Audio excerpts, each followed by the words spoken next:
Police को सुन हॉनियन की body मिलती है। साथ ही उन्हें अम्यूजमेंट पार्क के आसपास सुन हॉनियन के बिलोंगिंग्स, उसके सामान मिलते हैं। हैना की फ्रेंड सबको बताती है कि कैसे मैजिशियन ने हैना को ऑलमोस्ट मार ही डाला था। सुन हॉनियन की माँ पुलिस स्टेशन में रोती रहती है और वहाँ पे मौजूदा पुलिस उसे कातिल को ढूंढने का आश्वासन देती है। तभी वहाँ हैना पहुँच जाती है और वह जादूगर पर अटेम्प्ट टू मर्डर का चार्ज लगाती है। इधर क्लास में योनाई इस सोच में पड़ी रहती है कि क्या जादूगर सच में किसी को मार सकता है। योनाई एक बार फिर से अम्यूजमेंट पार्क में जाती है।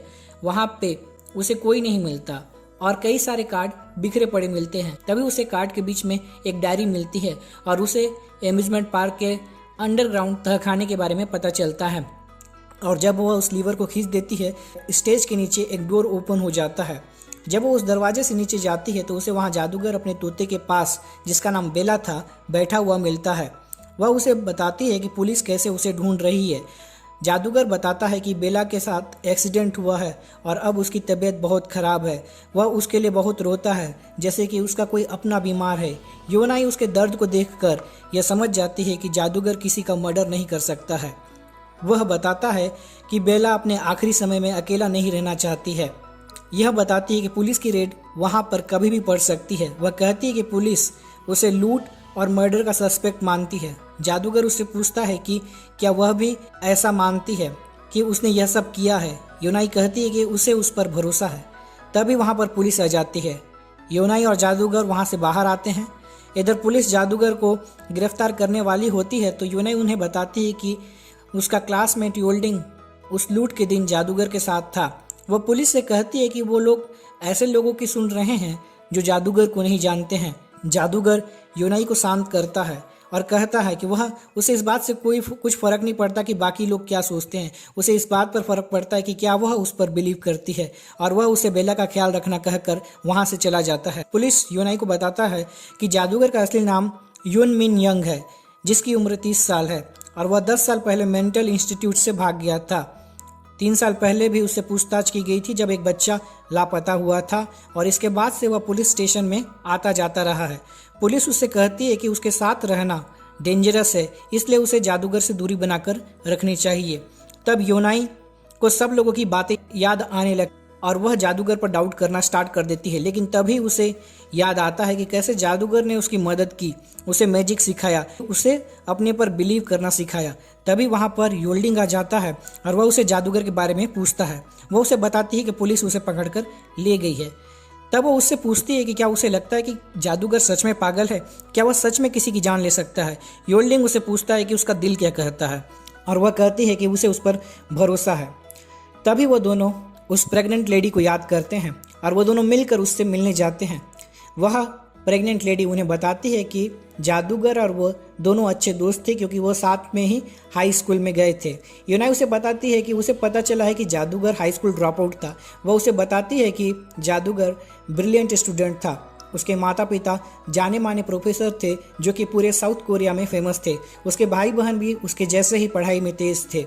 हमें यह पता चलता है कि जादूगर पढ़ाई में बहुत फोकस था और वह अपने आप को डिस्ट्रैक्ट होने नहीं देता था। वह सिर्फ और सिर्फ पढ़ाई में ही फोकस कर रहा था।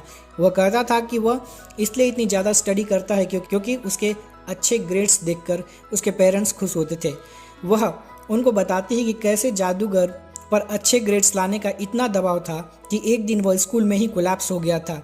कैसे वह खोया खोया सा रहता था। जब उसके ग्रेड्स कम होने लगे थे तब वह हॉस्पिटल में कोलैप्स होने के बाद भी स्टडी करता हुआ मिलता था, और वह कहता था कि उसे इससे भी अच्छा बेस्ट परफॉर्म करना है। वह अपने पेरेंट्स को लेट डाउन नहीं कर सकता है। जादूगर ने एक दिन सुसाइड करने का ठान लिया था और एग्ज़ाम से पहले ही वह छत से कूद गया था। डॉक्टर ने उसकी जान तो बचा ली थी, लेकिन उसे बाद में मेंटल इंस्टीट्यूट भेज दिया गया। वह बताती है कि वह उसे 10 साल पहले मिली थी और उसे नहीं लगता है कि जादूगर कोई ऐसा क्राइम कर सकता है। इधर पुलिस अपने साथियों को बताता है कि एम्यूजमेंट पार्क में उन्हें वह चाकू मिला है जिस पर जादूगर के फिंगरप्रिंट्स है, और शायद यही चाकू ही लूट के समय इस्तेमाल किया हुआ था। साथ ही वह हैना के द्वारा दिए गए वीडियो को देखते हैं जिसमें जादूगर वही सेम चाकू का इस्तेमाल कर रहा था। तभी वह कैमरे में देखते हैं तो पता चलता है कि जादूगर पुलिस स्टेशन से गायब हो गया है। इधर योनाई को पता चलता है कि जादूगर पुलिस स्टेशन से गायब हो गया था। योनाई वापस अम्यूजमेंट पार्क में जाती है। इधर योल्डिंग दो लड़कों को जादूगर और योनाई का मजाक बनाते बनाते सुनता है और वह गुस्से में उनको मारने लगता है। इधर योनाई अम्यूजमेंट पार्क पहुंचती हैं, जहां पुलिस जादूगर को अरेस्ट करने पहले ही मौजूद रहती है। जादूगर कहता है कि पुलिस चाहती है कि वह यह मान ले कि उसने जुर्म किया है और वह उनको मैजिक दिखाने लगता है। मामला बिगड़ने वाला ही होता है कि योनाई वहां पहुंच जाती है। तभी वहां अचानक से बर्फ गिरने लगती है। इधर वो दोनों लड़के मिलकर योल्डिंग की पिटाई कर देते हैं। योल्डिंग उठकर गिरते हुए बर्फ को देखता है। योनाई और जादूगर मिलकर इस सीरीज का आखिरी गाना गाते हैं, जिसमें दिखाया जाता है कि कैसे वो दोनों सिमिलर हैं। योनाई कहती है कि वह रियल मैजिशियन है क्योंकि अब वह मैजिक में बिलीव करती है और जादूगर उसे अपनी हैट पहना देता है।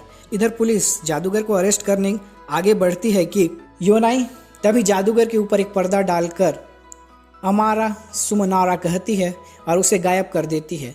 पुलिस उसे ढूंढते रह जाती है और योनाई रोते हुए अपने मन ही मन उसे अलविदा कहती है। अगले सीन में हमें यह दिखाया जाता है कि बेला भी इस दुनिया को अलविदा कह चुकी है। इधर पुलिस को अम्यूजमेंट पार्क के कैमरा में दिखता है कि स्टोर मालिक सुन हॉन यून को अम्यूजमेंट पार्क में बुलाता है। फ्लैशबैक में हमें यह दिखाया जाता है कि कैसे सुन हॉन स्टोर के मालिक को ब्लैकमेल कर रही थी, इसलिए शायद उसने उसे मारने का डिसाइड किया था और उसकी यह हरकत अम्यूजमेंट पार्क के सीसीटीवी कैमरे में कैद हो गई थी। पुलिस को यह भी पता चल गया था कि स्टोर के मालिक ने ही जादूगर के फिंगरप्रिंट्स को उस चाकू में लगाया था ताकि इल्जाम उस जादूगर पर लगाया जा सके। उसी ने जादूगर को भड़काया था, इसीलिए कैमरा में उन्हें हाथापाई करते हुए दिखाई दिया था और साथ ही साथ स्टोर मालिक के घर में उसे जादूगर का कैप और कोट भी मिलता है, जिसे पहनकर उसने लूट की घटना को अंजाम दिया था। इधर योनाई भी स्टोर मैनेजर के ऊपर सेक्सुअल हरासमेंट का केस करने पुलिस के पास पहुंचती है। पुलिस उसे बताती है कि 2 महीना पहले अम्यूजमेंट पार्क में कुछ स्ट्रेंज हुआ था, जिसमें कि एक टूटा हुआ सीसीटीवी कैमरा अचानक चलने लगा था और उस इमेज में उन्हें ब्राइट फ्लैश लाइट देखी थी। क्या उसे इसके बारे में कुछ पता है? तब योनाई को याद आता है कि उस दिन जादूगर ने उसे अपना पहला मैजिक दिखाया था और इससे यह साबित होता है कि वह सच में एक रियल मैजिशियन था। इधर योल्डिंग अपनी पढ़ाई बीच में छोड़कर जाने लगता है। तब टीचर उससे पूछता है कि वह क्यों हार्ड वे को चुन रहा है। तब वह उनसे कहता है कि फूल कभी भी बने बनाए रास्ते पर नहीं खिल सकते हैं और वह हमेशा ऊबड़ खाबड़ धूल और मिट्टी से भरे रास्ते में ही खिलते हैं, और ऐसा कहकर वह वहाँ से चला जाता है। इधर योनाई बड़ी हो चुकी थी। वह जादूगर को एक चिट्ठी लिखती है और उसे अपने लाइफ के बारे में बताती है। वह यह बताती है कि उसके पापा भी जॉब करने लगे हैं और वो लोग धीरे धीरे अपने डेब्ट को क्लियर कर रहे हैं। वह चिट्ठी उस मैजिकल पोस्ट बॉक्स में डाल देती है और चली जाती है और इसी के साथ यह सीरीज़ खत्म हो जाता है।